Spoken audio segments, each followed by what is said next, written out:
নমস্কার, Assam prime network থেকে আমি ইন্দ্রাণী আপনাদের স্বাগত জানাচ্ছি। করিমগঞ্জ জেলার নাম পরিবর্তন সংক্রান্ত নোটিফিকেশন জারি করল রাজ্য সরকার। রাজ্য জুড়ে বিতর্ক ও প্রতিক্রিয়ার মধ্যে বিজ্ঞপ্তি জারি করা হলো। করিমগঞ্জ জেলার নাম পরিবর্তন সংক্রান্ত নোটিফিকেশন জারি হয়েছে বৃহস্পতিবার 21শে নভেম্বর।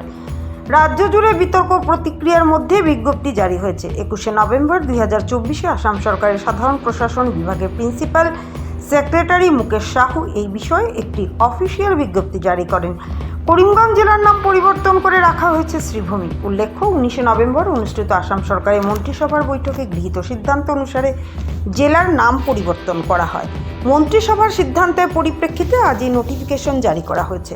এখন থেকে করিমগঞ্জ জেলা আনুষ্ঠানিকভাবে শ্রীভূমি নামে পরিচিত হবে।